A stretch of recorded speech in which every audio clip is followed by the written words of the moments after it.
todas y todos, les damos la bienvenida al webinar El mundo de la producción desde la experiencia. Es un placer tenerlos con nosotros hoy reviviendo esta increíble plática que tuvimos con dos grandes profesionales de la industria, tales como Marcela Mejía e Iván Aranda. Antes de comenzar me gustaría compartirles un poco de la trayectoria de ellos dos, empezando por Marcela Mejía, quien es coordinadora de nuestro diplomado en producción y cuenta con casi 40 años de experiencia como productora. En 1988 fue productora ejecutiva de la película Rojo Amanecer, dirigida por Jorge Fons, considerada la película que marcó el regreso del público al cine mexicano. Ha producido varios proyectos en los que destacan series como Capadocia, Dos Lunas, La saga completa del Señor de los Cielos, Enemigo Íntimo, Preso número 1, entre muchas otras. También contamos con la presencia de Iván Aranda, reconocido productor en la industria de la televisión con más de 30 años de experiencia.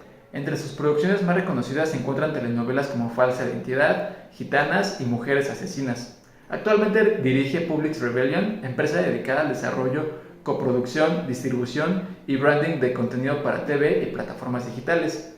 Sin más preámbulos, los dejo con Marcela Mejía, que comenzará platicándonos un poco sobre sus inicios en la industria audiovisual y como productora. Que lo disfruten. La experiencia de haber estado por tanto tiempo en la producción y, en mi caso, haber pasado por muchos puestos de la producción desde ser secretaria. Yo entré a la producción en 1985 en Televisa, en una telenovela de época que se hacía 100% en locación. Y mi trabajo era, como secretaria de producción, pues recabar toda la información que los diferentes puestos requerían para cubrir las necesidades de esto, ¿no? Y eso a mí me permitió empezar a concentrar información y saber de qué se trataba todo, y pues para conocer desde dónde se aborda la producción. Una novela muy complicada porque siendo de época, siendo rural, había que dar llamado a caballos, a carretas, los vestuaristas eran una cosa complicadísima, y siendo la primera vez que se hacía producción desde mi persona, pues hacer producción, pues resultó algo fascinante, ¿no? Fascinante porque a pesar de ser jornadas largas, a pesar de ser todo muy apresurado siempre, ¿no? A pesar de las planeaciones y planeaciones y planeaciones, siempre hay contingencias. Pero eso atrapa y uno se va involucrando, se va metiendo y metiendo y metiendo en cada una de las áreas. Y pues la verdad es que desde esa época que yo empecé en 1985 hasta 1995, que llegué a Argos, pues pasé por casi todos los puestos, ¿no? Y eso significó pues 10 años de trabajo. Y una vez que llegué a Argos, pues entonces habría que empezar a encontrar otros métodos, ¿no? Porque eh, es diferente cuando trabajas en una industria donde tienen todo almacenado, todo está puesto, todos los departamentos, a llegar a una empresa que era nueva, que estaba empezando y que había que también aprender nuevas formas en todos sentidos, ¿no? Desde conseguir cada cosa, dar llamado a cada cosa, entonces armar un equipo distinto.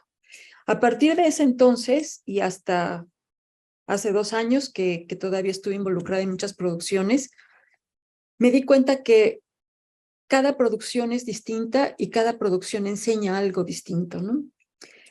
Entonces, esa es la otra parte de la experiencia, de ir acumulando las formas y de creer que siempre ya tienes todo listo, y siempre hay sorpresas, y las sorpresas convierten a la producción en algo creativo, dinámico y muy apasionante, ¿no? Por otro lado, también hablar de la experiencia en la producción, pues también es poder contarles de qué otras formas se tiene uno que nutrir para comprender la producción. La producción empieza desde que uno tiene en las manos un guión para lo que sea, para producirlo, para hacer un casting, para hacer un presupuesto, para imaginar muchas cosas, y entonces hay que saber leer un guión. Y saber leer un guión implica muchas cosas, muchas cosas, pero que todas a su vez también se vuelven pues fascinantes, ¿no? Se vuelven mágicas. Cuando todo lo que uno empezó a ver en el guión, a leer, y cuando cada cosa empieza a transformarse, empieza a materializarse, entonces ocurre magia y ocurre magia que no hace uno solo, lo hace junto con muchas personas, y eso también eh, eh, aporta otra clase de experiencia, que es la comunicación. La comunicación que hay entre cada gente del equipo, con cada persona del equipo y con cada área, hay una simbiosis en la forma de pensar y en la forma de ver lo que se leyó, que en algún momento dado se transforma en algo que es material y que está puesto y que un día lo ve en la pantalla y que también lo ve todo el público. Y eso es algo de verdad muy mágico, ¿no? Entonces, esta es la experiencia que queremos ofrecerles, para platicar en esta conversación de hoy, de todas las experiencias por las que hemos pasado, las cosas bien padres que ocurren siempre, y las otras que también hacen una experiencia pues muy enriquecedora, que le aporta a uno muchas cosas que van haciendo un cúmulo de vivencias, y que la comunicación con la que logramos involucrar a todo el equipo, o que nosotros nos involucramos con el resto del equipo, pues hacen también relaciones muy largas y muy sólidas. Ese es el caso, por ejemplo, ahorita de Iván y yo. Tenemos muchísimos años de conocernos. Cuando Iván llegó a Argos, él llegó para hacer una telenovela en particular, y traía experiencias distintas. Yo les quiero contar que la primera vez que yo supe de Iván fue en una telenovela que yo vi como público que se llamó Las Grandes Aguas. Las Grandes Aguas era una novela que yo había leído de Luis Espota, que era una novela que es una novela que ofrecía retos muy importantes. No sé cuándo, no puedo imaginar, creo que sería 91, 92 más o menos, cuando se hizo esa historia. Y ocurrió algo que a mí en lo particular me sorprendió y me dio envidia, porque por primera vez en una telenovela se veía la inundación por la ruptura de una presa. Entonces eso significaba incorporar efectos especiales, y era muy temprano en la industria de la televisión, sobre todo, ¿no? Entonces, cuando Iván llega a Argos, pues, digo, yo, para empezar, dije, wow, viene alguien que nos va a enseñar algo más, ¿no? Y en efecto, así fue. Y entonces, a partir de ese momento, que yo creo que Gitanas debe haber sido en el 2002, 2003, Más o menos 2000, sí, Marce. por Gracias, ahí sí. así, y que también resultó una novela sumamente ambiciosa, también de época, con un elenco enorme, con retos grandísimos también. Y bueno, pues a partir de ahí, cada quien trabajando por su lado y en su trinchera, pero encontrando que, sabiendo cosas en común, pues nos íbamos enriqueciendo. Hasta que un día por fin pudimos trabajar juntos, pero hete aquí que él trabajando en otra empresa, y llegó como productor delegado de este cliente que teníamos en ese momento. Y entonces nos tocó trabajar juntos en un proyecto que ya les contaremos cuál fue. Y después él ya se integró nuevamente como productor en Argos, y me tocó ser su jefa. Y después él sale también o sea, se queda en Argos, pero se transforma también en otra clase de ejecutivo, y entonces viene a ser también un poco mi jefe. Entonces, la dinámica que se tiene en este ámbito nos permite ahora sí que columpiarnos de rama en rama, y eso también se va haciendo algo pues muy, distinto a lo que se vive en otras profesiones, ¿no? Y en las que todos los días, como digo, se aprende algo y no solamente de los que tienen más conocimiento que nosotros. A veces los más jóvenes, a veces los que van empezando, también traen una visión distinta.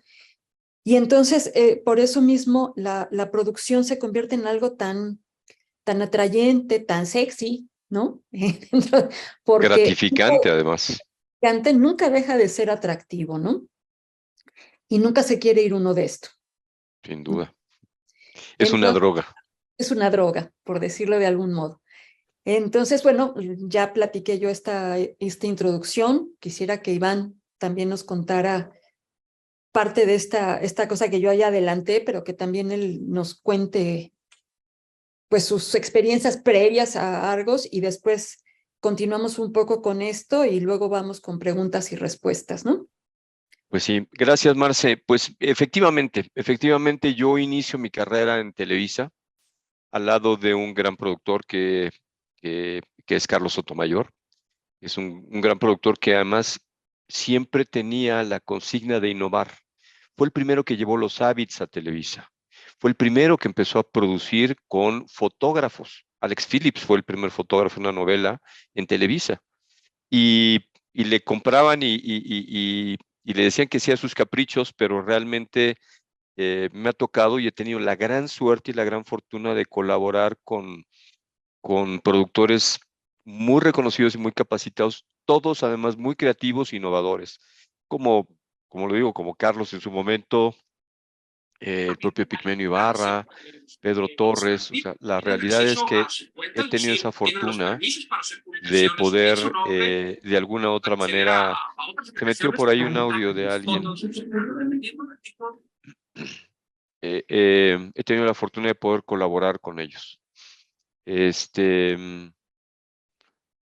por ahí algo pasó. ¿Me escuchan, Marcel? ¿Sí? ¿Sí me siguen escuchando? Perfecto, ok.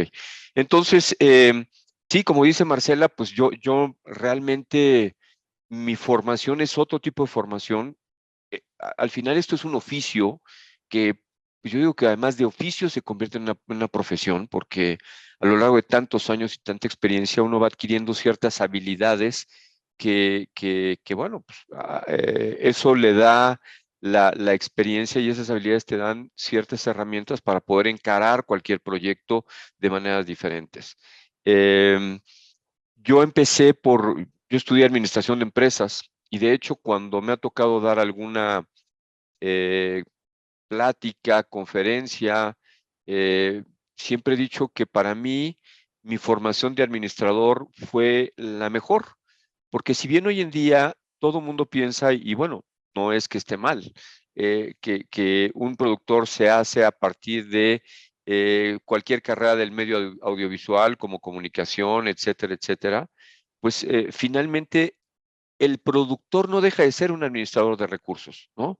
En mi caso, yo les diría que un productor completo es aquel que empieza a poder administrar recursos creativos, ¿no? Como dice, como bien decía Marcela, a partir de los guiones, a partir de poder leer un guión, interpretarlo, bajarlo, hacer un plan de producción con ese guión, ¿no? Y luego recursos financieros, estableciendo un presupuesto a partir de ese guión, a partir de ese plan de producción. Recursos humanos, ¿no? Toda la contratación de la gente que tienes que hacer para integrar estos equipos de producción, ¿no? Eh, y recursos técnicos, ¿no? Todo lo tecnológico. Marce y yo compartimos, pues hace no muchos años, una nueva era de la televisión, ¿no? Cuando yo les decía que en Televisa al principio, pues Carlos Sotomé empezó con los Habits, empezó con el fotógrafo, etcétera, etcétera, pero no fue sino hasta 2000 más o menos 18, que comienzo yo con esta novela de falsa identidad, en donde se convierte en cine digital prácticamente, con cámaras independientes, dejamos de switchar, y esto trae otras implicaciones y otras novedades.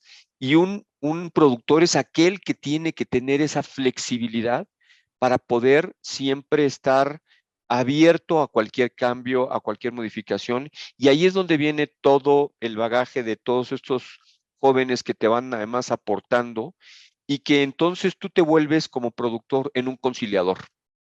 te tienes que volver un conciliador en donde tienes que convencer, un líder que tiene que convencer a la gente en llegar a ciertos objetivos. Porque realmente el éxito a veces no está nada más en el productor.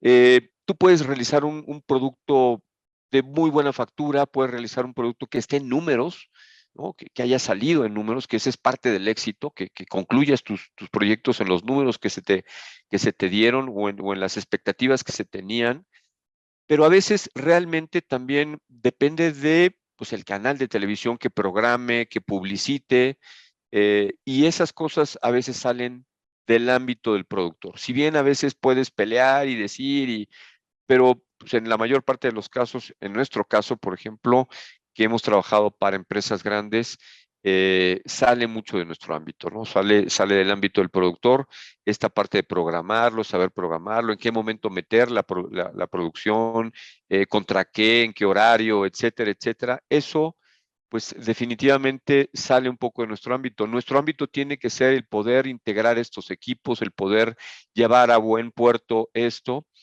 Y bueno, yo he sido una gente muy, muy inquieta. Yo empecé, como les decía, en Televisa y debido a que pues soy un poco inquieto, yo decía que para que pudiera producir y ser productor yo ejecutivo, pues tenía que, ahora sí que perdón por la palabra, pero echarme a 2 que 3 antes, ¿no? O sea, tenía que pasar por Sotomayor, por Rafa Uriostegui, por una serie de productores que algunos compañeros hoy producen, como Nicandro, estaba antes como yo, como un gerente de producción, como un productor en línea, y yo empecé por el área contable, de hecho.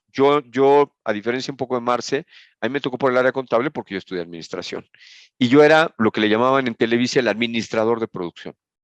Pero empezando con estas grandes producciones, pues la verdad es que desde la primera yo me enamoré de esto. O sea, yo dije, yo quiero ser productor. Y esa inquietud me llevó a poder hacer otros formatos diferentes, ¿no? Diferentes formatos como realities, como programas unitarios, incluso conciertos masivos. Y obviamente todos esos tienen un diferente, son diferentes formatos y una diferente manera de hacer ese approach. Hoy lo que nos toca y lo que vamos a ver son este tipo de proyectos de ficción, ¿no? Series, telenovelas, etcétera, etcétera. Pero realmente, pues otros proyectos me llevaron a regresar otra vez después de un tiempo a la televisión. Y después de haber hecho no sé cuántas temporadas de Big Brother con Pedro Torres y otras cosas más, eh, surge la oportunidad de llegar a Argos con esta novela que bien dice Marce. ¿Y qué me enamoró? Primero, pues quería regresar a hacer ficción. La verdad, la ficción es, si ustedes me preguntan a mí, me ha tocado hacer un poco de todo. Afortunadamente, he tenido mucha versatilidad, pero la ficción es lo que más me gusta. Sin duda me atrae, me llena el corazón, y creo que la ficción es sin duda mi consentida, ¿no? Entonces, me llamaron para un proyecto muy grande que se llamó Gitanas y que había que construir un backlot que fue de 11,000 metros cuadrados, un campamento gitano de 3,400 metros cuadrados, y teníamos que empatar todo con un lugar bellísimo en Culiacán, Sinaloa, bueno, no en Culiacán, en Sinaloa más bien, que se llama Topolobampo, con escenarios naturales espectaculares, espectaculares. Y bueno, mil anécdotas de eso, ¿no? Pero en realidad sí fue un gran reto. Eh, Nosotros veníamos de la televisión, eh, y, y- y sin duda fue un parteaguas para mí. Sin duda fue un parteaguas para mí. Y a partir de ahí, bueno, pues me quedé en Argos. Fui y vine varias veces. Como bien dice Marce, me ha tocado trabajar varias veces del lado de Argos, otras veces del lado de cliente, ¿no? O sea, en esa ocasión con El Señor de los Cielos, que fue un proyecto nuevo, Marce no me dejará mentir, pues nos tocó trabajar en conjunto, ¿no? Yo como cliente, vamos a llamar delegado, productor delegado, que le llaman, o productor encargado de producción, y Marce como productora ejecutiva. Y trabajamos muy a gusto porque, bueno, nos conocemos, y ya nos conocemos desde hace mucho tiempo, y vuelvo a repetir, habíamos escuchado el uno del otro, y lo más importante en esta profesión también es no ser mezquino. Creo que todos nos enriquecemos, yo digo que el sol sale para todos y todos nos enriquecemos de los conocimientos de los demás. Y fue así que, por ejemplo, en este proyecto específico de Gitanas, no me va a dejar mentir Marcia, llegamos a hacer 24 versiones de presupuesto. O sea, obviamente una vez leído los guiones, que además no se empezaba con todos los guiones, bueno, en muchos de los casos, sobre todo en las novelas, no empiezas con todos los guiones, vas recibiendo una cantidad de guiones y de ahí vas proyectando, ¿no? Entonces, fue un ejercicio bien, bien interesante que hacíamos, Marce, y diariamente nos sentábamos a comenzar perdónenme por el perrito, pero empezamos a comenzar un ejercicio diario de revisar el presupuesto y nosotros decíamos, dejarlo un poco descansar cada día y volver al día siguiente para regresar con la mente un poco más fresca y ver qué otras ideas se nos ocurrían, ¿no, Marce? Sí, justo iba a decir eso, ¿no? Que muchas veces un trabajo se tiene que hacer no en solitario, porque está la visión del compañero que está en un momento dado en tu nivel, pero muchas veces también se recurre a tu equipo, al que tú conformaste también, para lograr caber en algo que ya te dijeron, ¿no? Es esta experiencia que está contando Iván de hacer las 24 versiones de un presupuesto, no era por otra cosa, sino porque la cifra del costo por cada capítulo ya venía, ya estaba dada. Entonces, lo que había que hacer era jugar con todas las cifras para irlas acomodando en cajitas que nos tenía que alcanzar para todo lo que requería el guión, ¿no? Y ahorita esto que decía Iván, que él había estudiado administración de empresas, y esto es algo que a mí me faltó, porque ahí les va. Yo estudié, en la época que yo entré a la universidad, yo entré a una carrera que se llamaba Ciencias y Técnicas de la Información, que luego se transformó en Ciencias de la Comunicación, pero no era otra cosa que ir hacia periodismo, ¿no?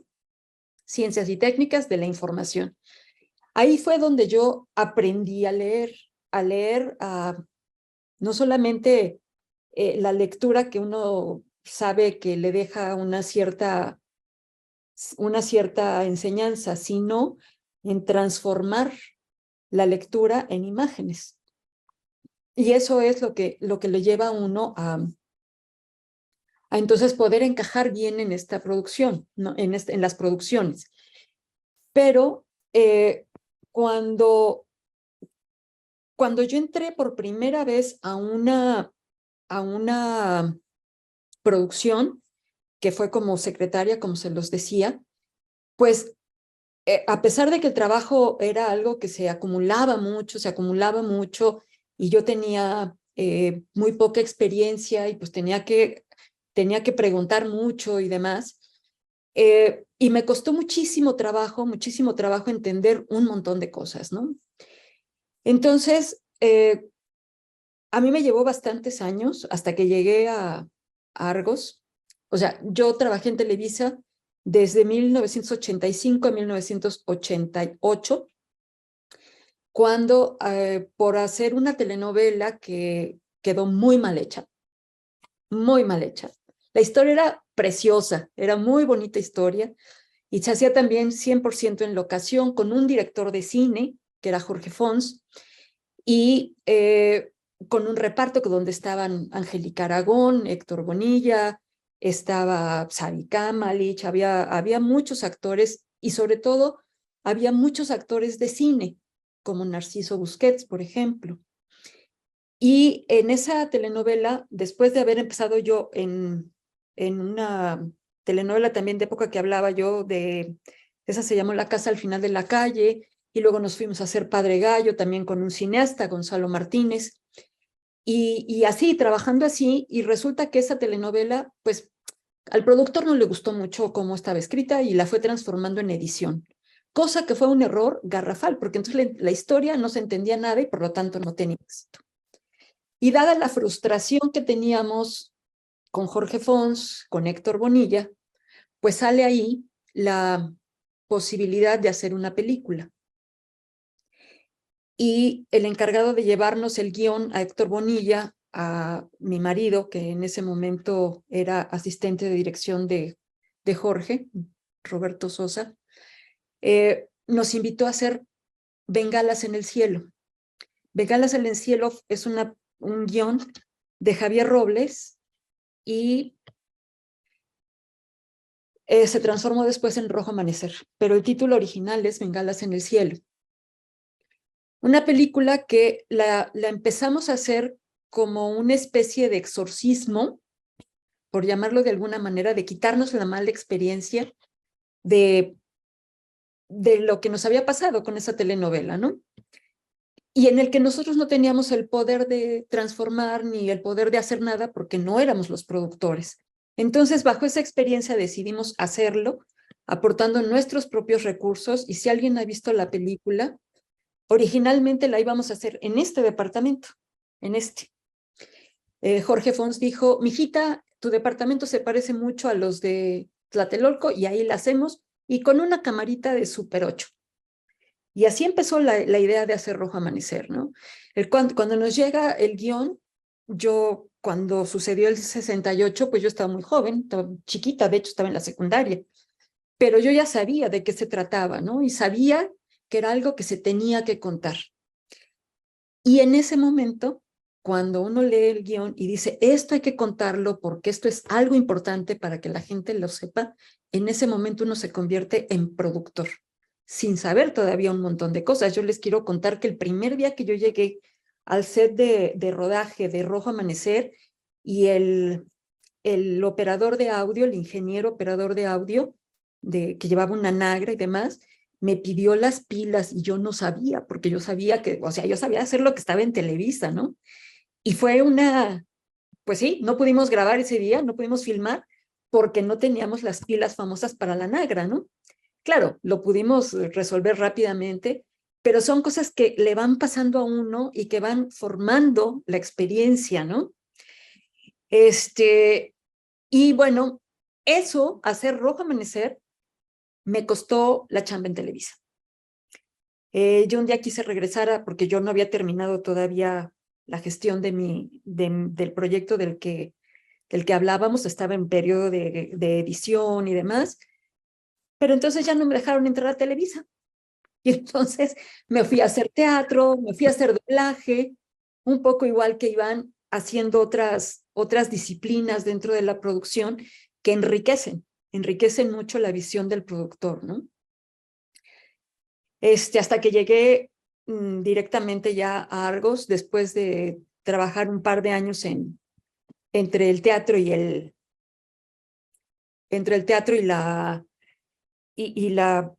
doblaje, que también es un área que pareciera que no requiere de mucha producción, pero sí la requiere, y también es algo muy, muy interesante de hacer.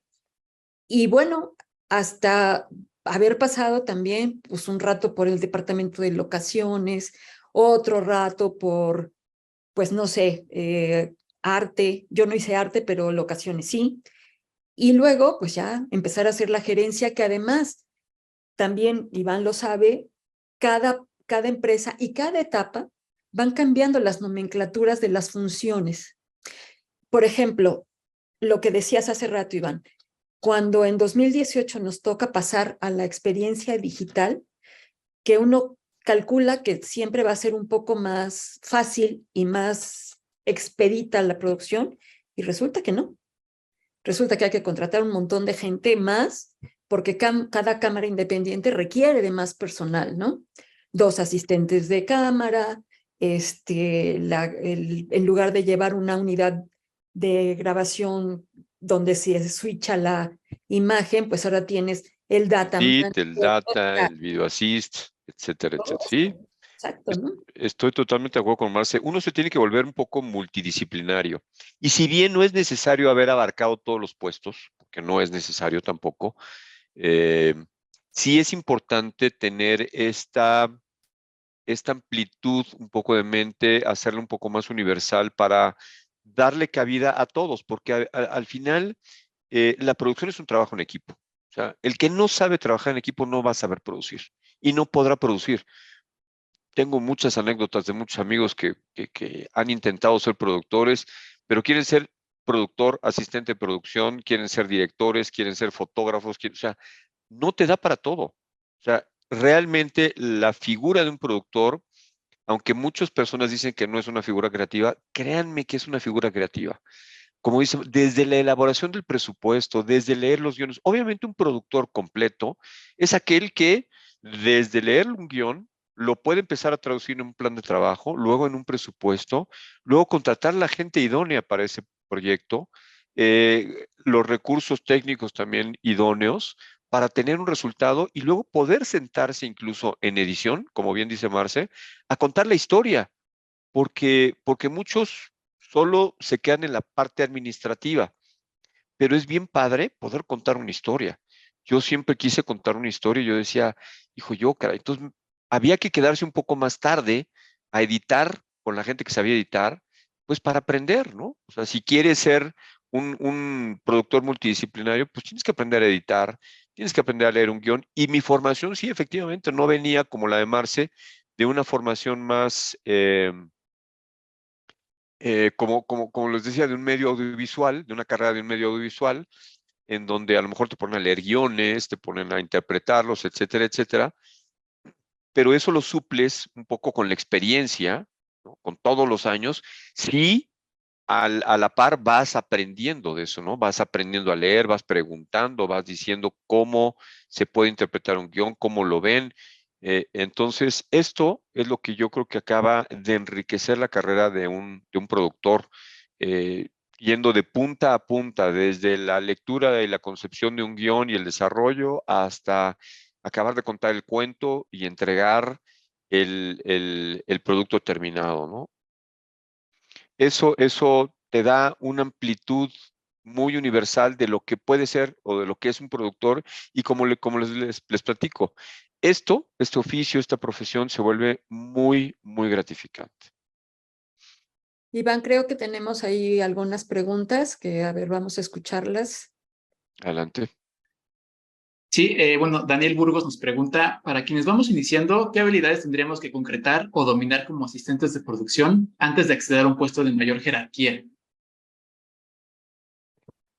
Pues, a ver, yo creo que tienes que escuchar las dos respuestas. No sé qué vaya a contestar Iván, pero la primera, quiero decirla yo. Eh, para mí, después de ser secretaria de la producción, pues me tocó ser asistente de producción. Hay una situación en la que el asistente de producción depende del área en el que trabajas, tienes que desarrollar ciertas habilidades, porque hay un asistente de producción que asiste la parte de actores, hay otro que asiste la parte del piso en general, o con utilería, o una avanzada, una serie de cosas, ¿no? Creo que la primera habilidad y la primera cualidad que tiene que tener un asistente de producción es saber que tiene que aprender y que esa posición, por difícil que parezca, porque es uno el que primeritito quien tiene que llegar a un llamado, a veces media hora antes de lo que está llamado el resto de la gente, e irse hasta el final, porque le toca a uno ser la parte de asistencia, justamente de observar todo lo que ocurre a su alrededor. Sé que lo que voy a decir no es factible porque nadie lo tiene, pero es como tener ojos en la nuca, en las orejas y en la cara, ¿no?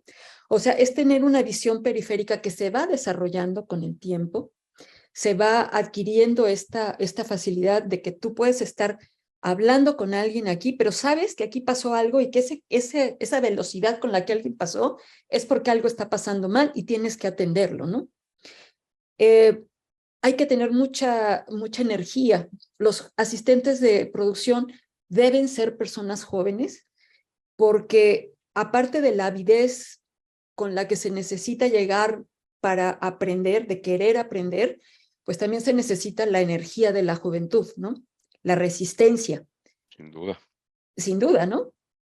Si quieres, Iván, Sin continúa. duda. Y yo complementaría nada más, yo estoy totalmente de acuerdo contigo, Marce, yo complementaría nada más con, hay que tratar de ser humildes. ¿Y por qué digo humildad?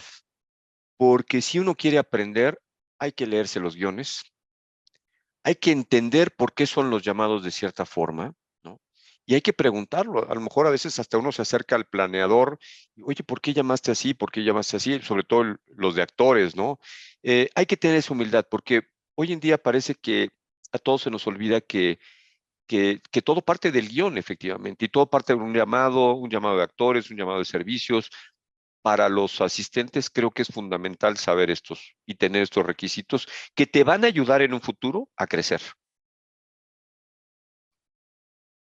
¿Nos lees la siguiente pregunta, Alan? Claro que sí. Bueno, Vianney nos ya quedó, pregunta, perdón. ¿cómo hacer la transición? Perdón. Digo, si es que ya quedó respondida la pregunta también. Ah, ok. Pues supongo que sí, porque ya no nos ha comentado, pero pasamos a la siguiente, que de hecho las tres preguntas que tenemos van de la mano. ¿Cómo hacer la transición de la experiencia del área comercial y mercadotecnia a ser productor? Ok. Bueno, son muchos pasos, pero sin duda la manera más eficiente y pronta de pasar a ser productor es tener primero, esta humildad que dice Iván, de reconocer lo que uno sabe, lo que a uno le falta todavía aprender, y sobre todo la preparación. La preparación siempre es necesario que en cuanto uno tiene un espacio libre, tomar cursos de guionismo. Yo he tomado, pues a lo largo de estos 30 y tantos años de experiencia, por lo menos he tomado 10 cursos de guionismo y nunca con el interés de escribir una historia, de llevarla a la pantalla. Bueno, a lo mejor en alguna ocasión tuve que desarrollar algunas ideas y demás porque es necesario dentro de un taller de guionismo hacerlo, ¿no? Y que además es también probarse uno lo que quiere contar, ¿no? Las áreas de interés que uno tiene para que eso se transforme un día en una historia. Pero también es necesarísimo tener todo el conocimiento del piso, pero desde el punto de vista de la dirección.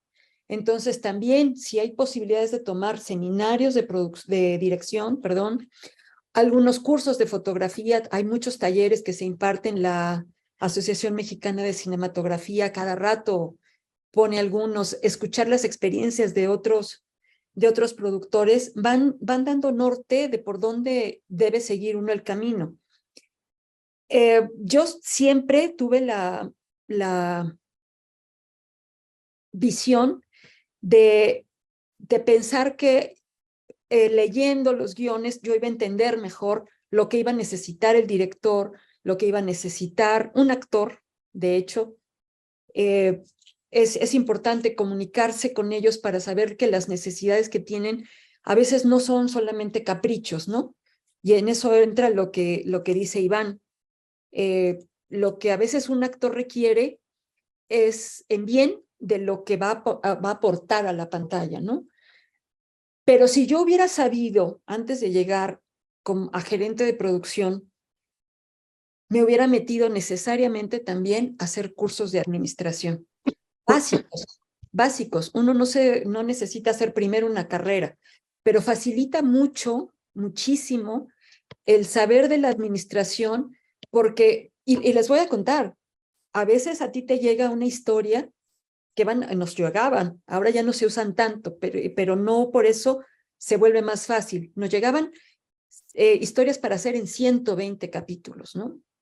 Y entonces, ahí hay una parte de la administración, de decir, ok, yo voy a abordar esto de capítulos de 10 en 10, de 20 en 20. ¿Por qué? Por ejemplo, por decir algo, una telenovela que a mí me tocó estar, no producirla, pero estar en ella, tenía muchas escenas en teatro, en un teatro, y muchas otras las tenían en un club deportivo de estos donde los señores van a hacer ejercicio y a jugar tenis y ese tipo de cosas, ¿no?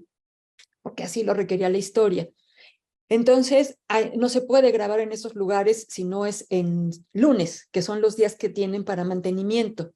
Entonces, uno tiene que saber que tienes que abarcar la mayor cantidad de escenas posibles en esos lugares para aprovecharlos, ¿no? O muchas veces tú dices, a ver, me están mandando a hacer, por decir lo que acotaba Iván en la novela que le tocó, Topolobampo, hacer la primera pregunta.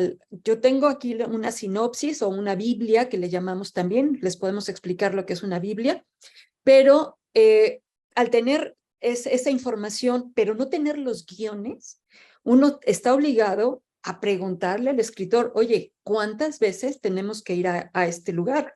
¿Por qué? Porque eso implica parte del presupuesto que uno tiene que considerar aún sin tener los guiones, ¿no? Así, una serie de cosas. Yo diría también, Marce, que también agregando un poco a la respuesta, hay dos cosas importantes. Obviamente, esa parte administrativa, y esa parte administrativa se refiere cuando decimos a que el productor esté en el escritorio, pero también a que el productor esté en la trinchera.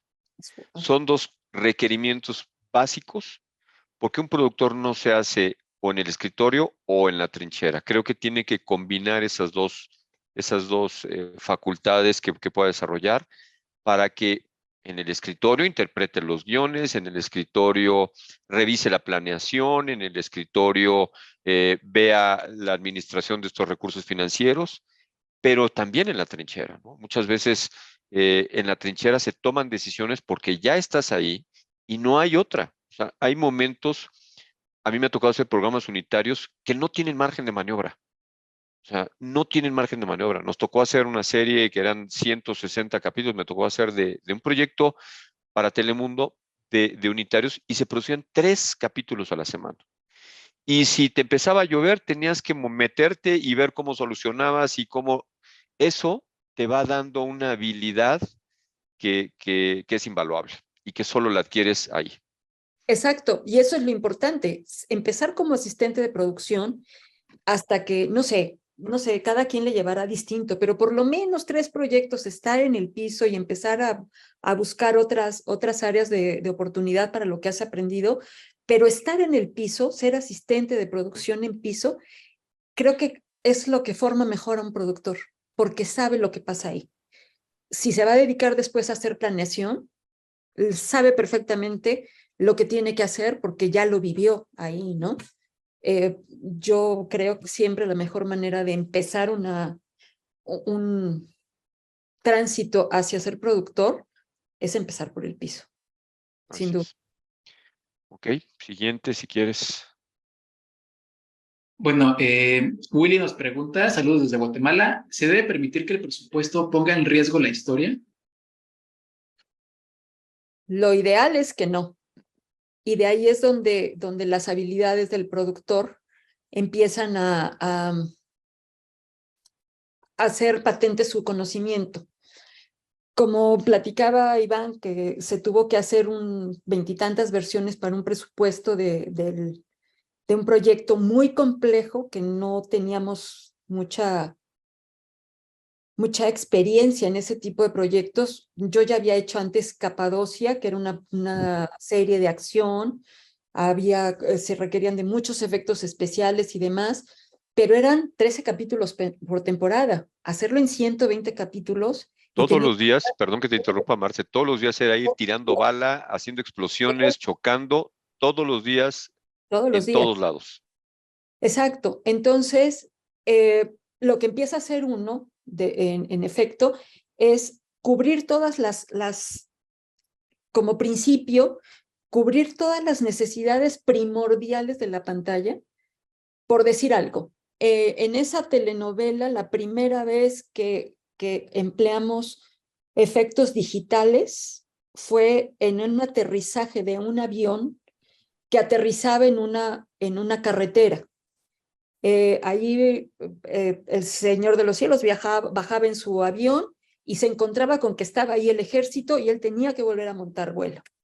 Cuando vimos con la gente de locaciones que se encargaba también de contactar los aviones y demás, y lo leyó, y además Epigmenio también lo dijo, no va a haber un piloto que quiera hacer eso.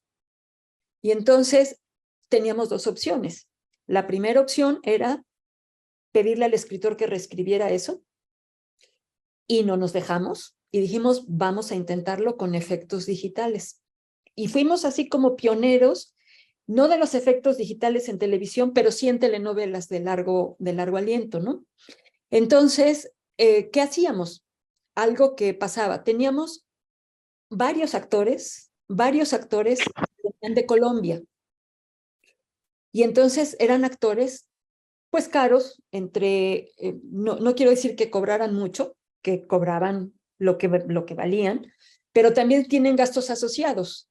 Hay que ponerles casa, hay que pagarles boleto de avión, hay que ponerles transporte para su movilidad en la ciudad, Alimentación, etcétera. alimentación, o sea, una serie de cosas, ¿no? Todo eso implica todo esto. Entonces, encontramos que la manera de poder tener todos estos efectos, no sacrificar nada, fue aventar el ingreso de estas personas lo más tarde que pudiéramos en la historia para que los gastos no se generaran desde el principio.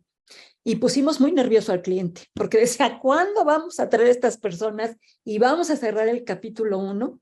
Pero fue la manera de, claro, cuando llegaron los pusimos a grabar todos los días, ¿no?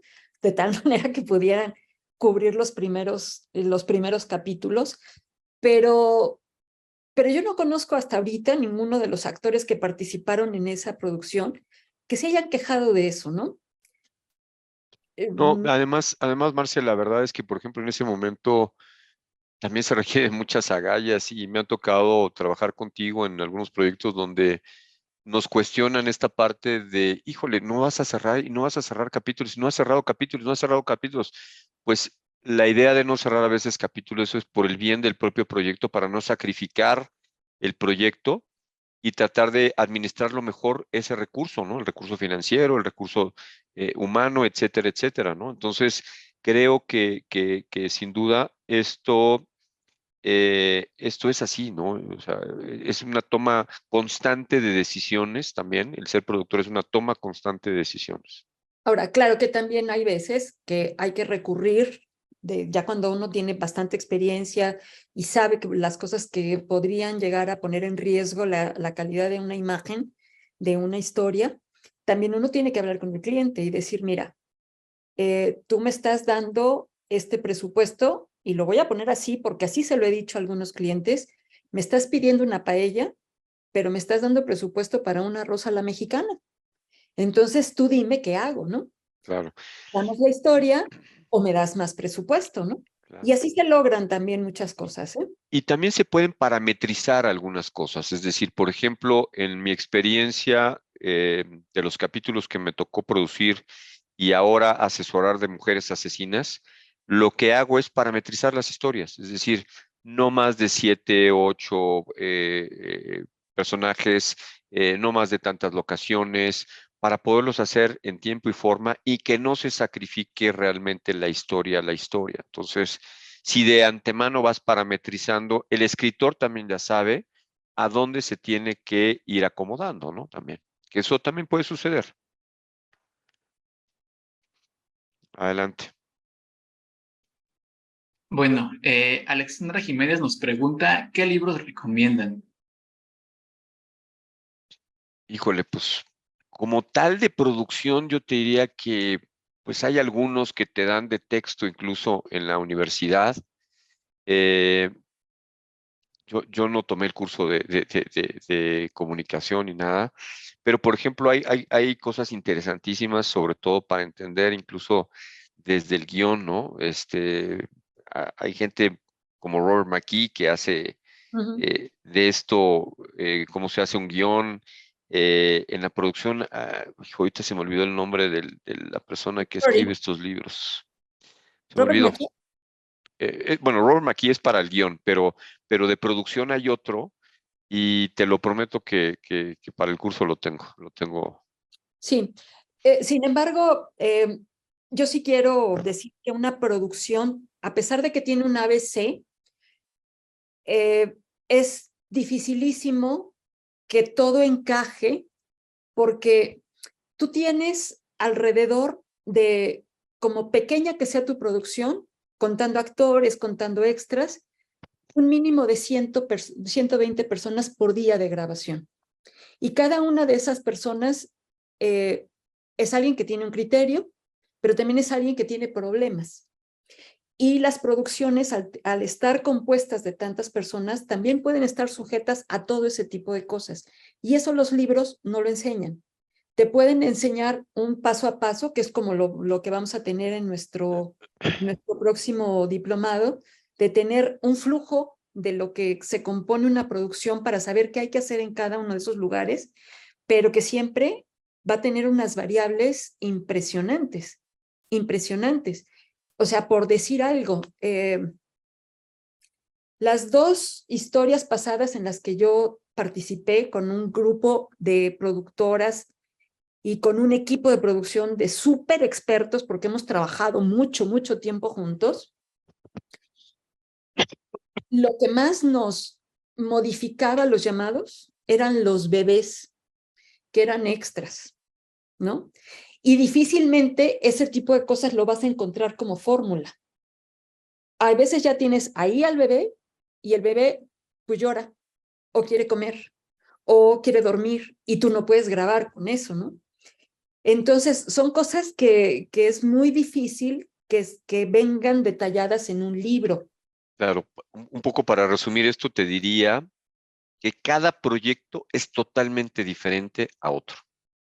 Independientemente que hagas una serie de 8 capítulos o hagas una novela de 120 o de 80, que son ahora, todos son totalmente diferentes. Todos se comportan de una manera totalmente diferente porque tienes diferentes variables siempre. Eso es lo bonito de la producción.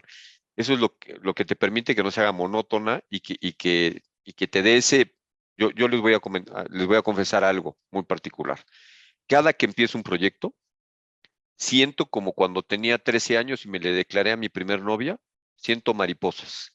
Yo digo que me da miedo, pero es el miedo del torero, no del que no quiere estar, del que se apanica y se va, sino el miedo de comenzar algo para estar alerta y poder reaccionar en cualquier momento a una cantidad innumerable de decisiones que tienes que tomar a lo largo de esa producción. Eso es lo que yo diría. Y fíjense que aquí en el chat alguien nos puso una respuesta que es Patti Coronado, que es una experta en producción. Como ella lo pone, solo el ABC, pero ahí hay una referencia muy importante. Así es. Felo Chacón nos pregunta, ¿qué es lo que les atrae de un guión o guionista al momento del que el guionista les quiere ofrecer su historia? ¿Me voy, Ivonne? Adelante, Marceses. Perfecto, ok. Venga. Eh, en principio, yo creo que lo que uno ve en una historia es lo interesante que puede ser para el público saberlo. Les conté un poco lo de Rojo Amanecer, que desde mi generación, mi experiencia, pues era una historia que no se había contado hasta ese momento, estaba muy soterrada en la información histórica y demás. Pero luego llegaron historias, por ejemplo, les cuento de Mirada de Mujer, que fue un proyecto que partió también o nada personal. ¿Qué se veía en esas historias? Yo venía de trabajar en Televisa, donde decían que mandaban los guiones a Gobernación y Gobernación los revisaba y les daba un ok. Si no traían el sello de Gobernación, RTC. de RTC, no podías grabar. Cuando yo llego a Argos y me dan los 3 primeros guiones de Rojo Amanecer y veo, de Rojo Amanecer, no, perdón, de Nada Personal, Nada personal. de Nada Personal, y veo que ahí hay referencias a cosas que estaban pasando en la política, ¿no? Asesinar a un candidato a la República, que el jefe de la policía estaba involucrado con el narcotráfico y todo esto. Lo primero que yo hice fue preguntar, oigan, ¿esto está autorizado por Gobernación? Y voltearon a verme así como, ¿qué es eso? No, lo vamos a hacer y si hay que pagar multas, lo pagamos. Y entonces, claro, yo dije, aquí me quedo, por supuesto, porque ya teniendo la experiencia de lo que había sucedido con Rojo Amanecer, que después de 30 y algo de años y que la película se exhibió, hoy sigue siendo un referente para muchos estudiantes. Entonces, uno sabe que ciertos temas van a tener una importancia para el público y en ese momento se convierte el trabajo de uno en un sueño y haces lo que sea para que eso se produzca. Entonces, ¿qué necesitamos para que un guión nos atraiga? Pues es, uno, el tema que tiene que resultar novedoso, que esté bien escrito y que tenga las posibilidades de ser producido. Ahora es muy difícil que algo no se pueda producir, pero depende mucho del presupuesto que se tenga, Sí. ¿no? O sea, se puede hacer algo como lo que ha hecho Cuarón, no me acuerdo cómo se llama la película esta que hizo en el espacio con Sandra Bullock, no me acuerdo, no recuerdo ahorita el nombre, o para hacer Roma y reproducir un cacho de Avenida de los Insurgentes en una época que ya esto no existe, ¿no? Pero más allá de ese presupuesto, es decir, ¿qué tanto impacto va a tener en el público? Y eso hace que lo que uno pase en el piso y lo que uno, los 6, 8 meses o más que puedas tardar en hacer un proyecto, te sostenga, porque eso se convierte en un sueño. Y en un sueño común, ¿no? Claro. Eso es lo más.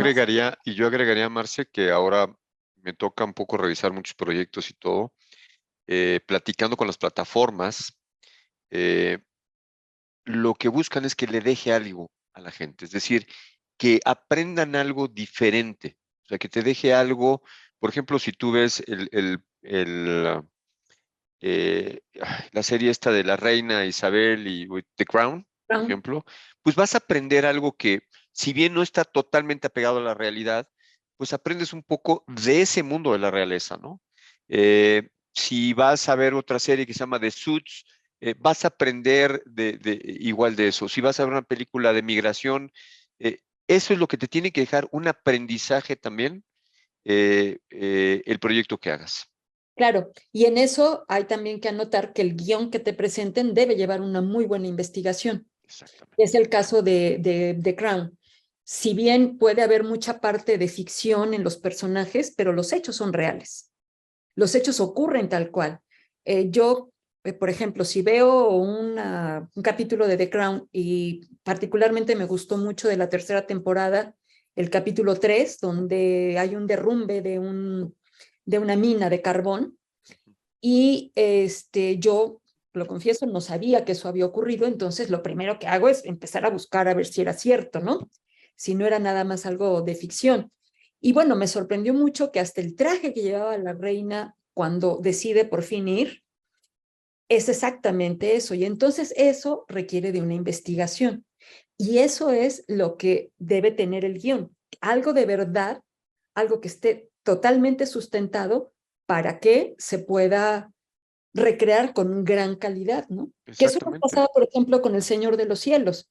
Si bien El Señor de los Cielos no es un personaje real, pero muchas de sus frases son de personajes que en su momento fueron dichas.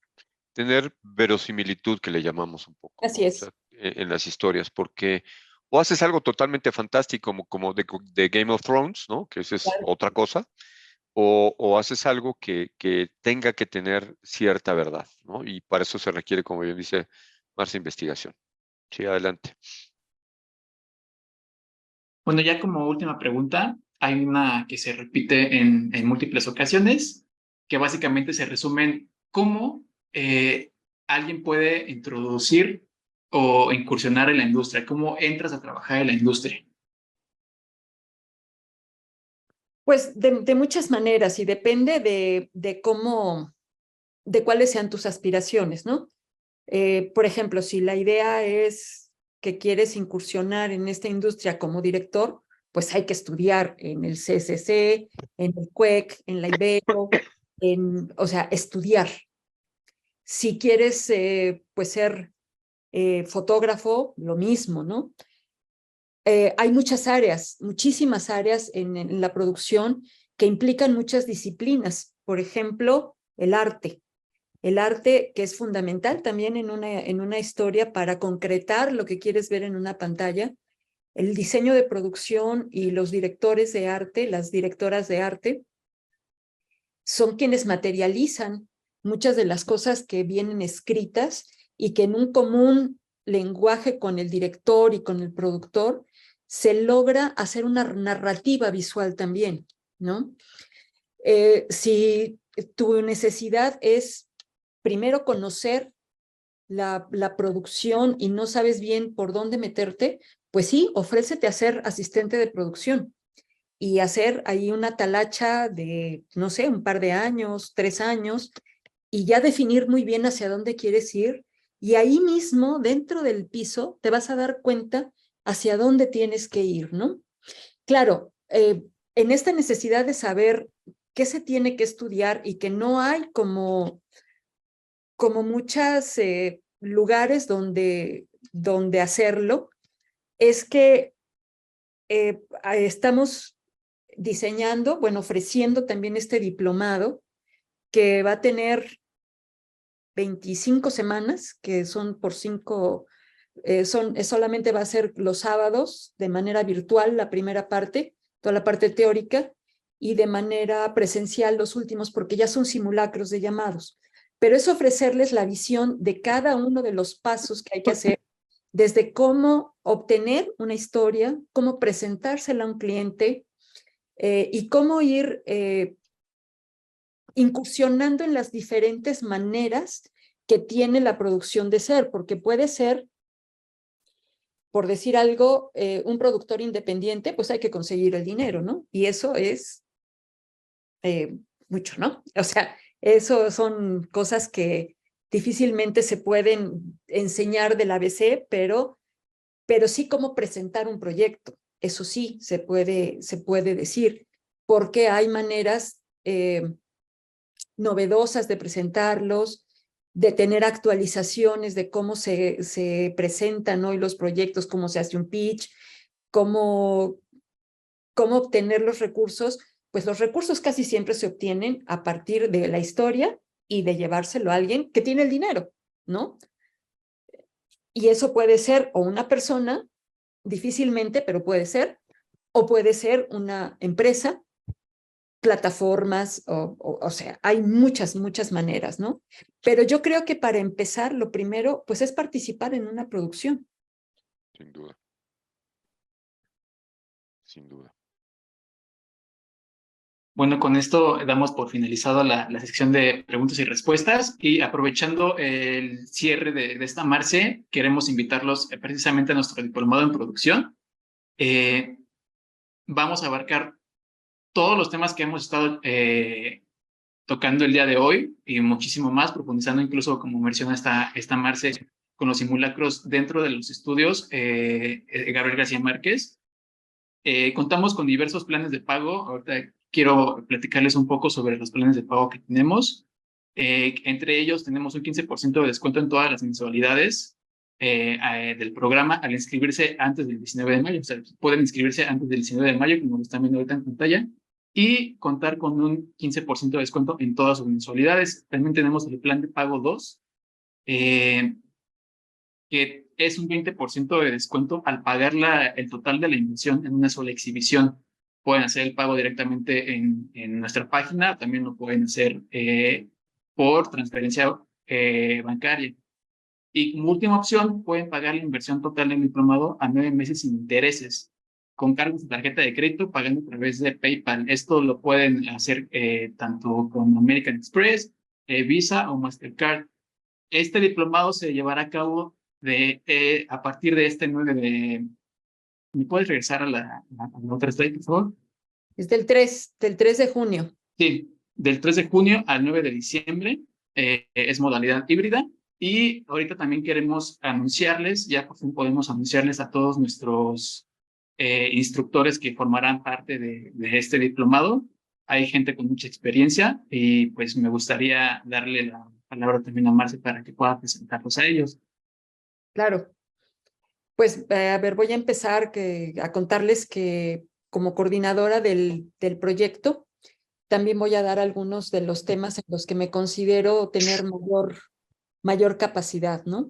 Pero también hemos invitado diferentes productores y con experiencias distintas para que el universo que toquemos pues tenga mayores alcances para todos los que participen en ellos, ¿no? Si me pasas el siguiente slide. Nosotros vamos a empezar con un propedéutico, por decirlo de alguna manera, con unas conversaciones introductorias al mundo de la producción con Pitipol Ibarra. Pitipol es un director pues de cine, básicamente, pero que ha incursionado mucho también, tanto en las series como en telenovelas. Él hizo una telenovela que marcó también un hito dentro de la producción, porque fue la primera vez que en telenovelas se usaron los lentes anamórficos. Esta fue una telenovela que se llamó Preso número 1. Pero también estuvo en Capadocia, estuvo en Ingobernable, también, y ha hecho muchísimas películas. Pitipol ahorita es uno de los directores más prolíficos que tiene la industria, ¿no? Entonces tiene una gran visión y lo hemos invitado para que en este conversatorio, junto con otros productores y un fotógrafo también, pues empecemos a crear un lenguaje en común. El director, el fotógrafo y los productores, a la hora que empecemos a hablar de la producción, tengamos un lenguaje en común con ellos para crear esta comunicación. Araceli Sánchez Mariscal es una productora que, como dato curioso, es mi primera jefa. Fue mi jefa en la primera telenovela que yo trabajé en Televisa. Y bueno, me enseñó muchísimas cosas, así que para mí es muy gratificante que ella esté ahora con nosotros, impartiendo este conocimiento que es muy amplio en su carrera. ¿Me ponen el siguiente, por favor? Bueno, Iván, ya lo conocieron, que independientemente de lo que hoy escuchamos, tiene un gran conocimiento de muchas facetas de la administración, pero que la administración se convierte siempre en algo creativo, que eso es algo muy importante porque la parte creativa de la producción no se pierde cuando uno se mete a administrar el dinero, los recursos y sobre todo la energía de las personas. Hay proyectos que son muy desgastantes y depende del productor, del equipo de producción, hacer que esa energía se vaya distribuyendo en cómo se hace un llamado, de qué manera se puede eficientar el tiempo, etcétera, ¿no? Por eso es tan importante la participación de Iván, habiendo sido productor en diferentes formatos y desde diferentes trincheras, ¿no? Alicia Carvajal también es una productora que además de productora ha sido script, yo creo que fue la primera script que empezaron a usar en las telenovelas producidas y dirigidas por cineastas, y también ha incursionado tanto en el guionismo como en la dirección. Ella fue la primera directora en estar en una telenovela. La primera telenovela que se hizo en Croacia la dirigió Alicia Carvajal. Y ahora ha tenido también la oportunidad de ser profesora en diferentes escuelas, tanto de guionismo como de dirección. Una gran aportación también a nuestro diplomado. ¿Tengo más? Bueno, Víctor Orozco es una persona que trabaja en Argos, que es muy importante también para la producción, saber la cantidad de cosas fiscales, legales, todas las cosas con las que un productor y una empresa tienen que cumplir para tener una producción sana, para que todo pueda ir sobre rieles y nunca tengas tropiezos de tipo legal, fiscal y a fin de cuentas administrativos, ¿no?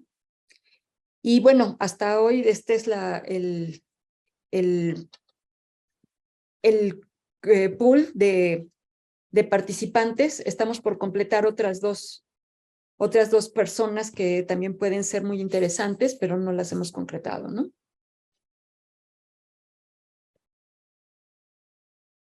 ¿Algo más?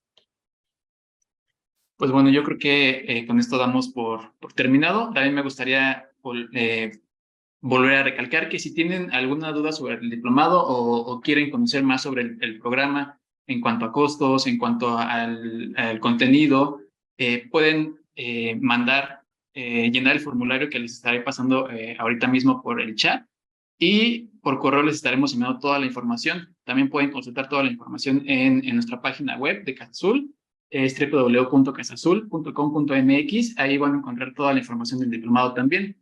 Y pues creo que sería todo. No sé si tengan alguna otra observación o algún apunte. Pues yo nada más quisiera agradecerles a todos el tiempo. Los conmino a que tomen el diplomado. La verdad es que no se van a arrepentir. A los que les gusta esto o tienen la intención de dedicarse a esto, como les digo, es un mundo totalmente fascinante y gratificante. Muchas gracias por escucharnos. Gracias también. También es muy padre hablar de esta profesión, de este oficio, con gente interesada en él. Muchas gracias.